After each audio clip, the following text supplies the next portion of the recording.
आज आपण कुरकुरीत सुरमई फ्राय करणार आहोत. त्यासाठी मी अर्धा किलो सुरमईचे काप घेतलेले आहेत. यामध्ये पाव चमचा हळद, पाव चमचा मीठ व्यवस्थित चोळून घेतलेले आहेत.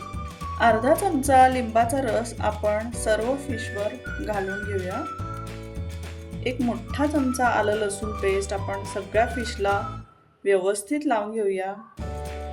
मीठ, हळद, लिंबाचा रस आणि आलं लसूण पेस्ट हे सगळं व्यवस्थित फिशला लावून झालेलं आहे.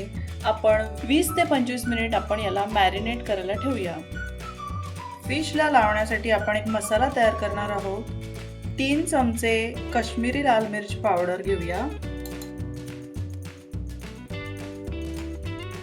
2 चमचे धने पावडर घेऊया.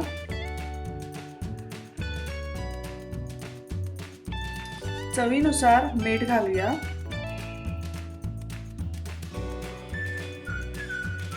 1 चमचा गरम मसाला घालूया. अर्धा चमचा कांदा लसूण मसाला घालूया.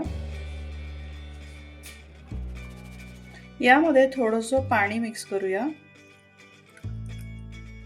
मसाल्यांची अशा प्रकारे पेस्ट तयार होईल इतकं पाणी आपण घालूया. ही पेस्ट आता आपण फिशवर लावून घेऊया.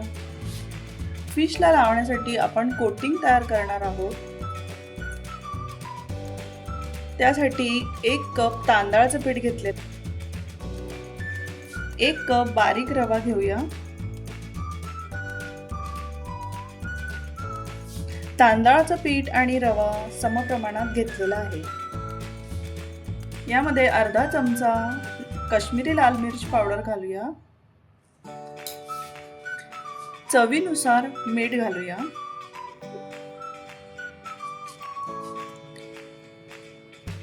सर्व व्यवस्थित मिक्स करून घेऊया.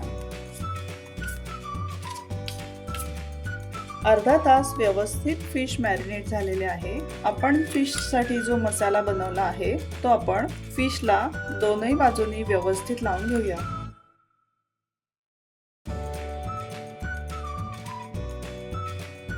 दोन्ही बाजूनी अशा प्रकारे फिश मसाला लावून घेऊया.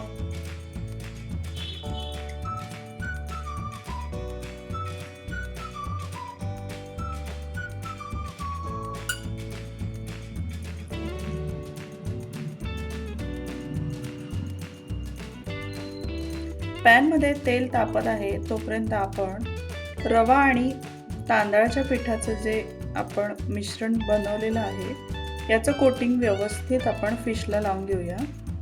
कोटिंग व्यवस्थित लावून झालेलं आहे. आता आपण याला पॅनमध्ये फ्राय करूया. 4 ते 5 पळी आपण तेल पॅनमध्ये घालणार आहोत. मीडियम टू हाय फ्लेमवरती आपण तेल तापवून घेणार आहोत. पॅनमध्ये तेल तापलेलं आहे.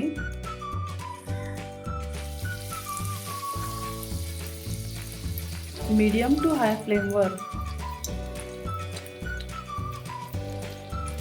फिश आपण 1 ते 1.5 मिनिट एका साईडने फ्राय करू. त्यानंतर आपण याला पलटी करून घेऊया आणि सेम दुसरी बाजू अशाच प्रकारे 1.5 ते 2 मिनिट आपण व्यवस्थित फ्राय करून घेऊया. फिश छान कुरकुरीत फ्राय झालेले आहे. याला आता आपण प्लेटमध्ये काढून घेऊया.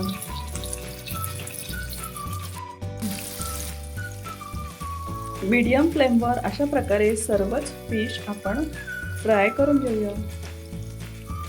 कुरकुरीत सुरमई फ्राय सर्विंगसाठी रेडी आहे.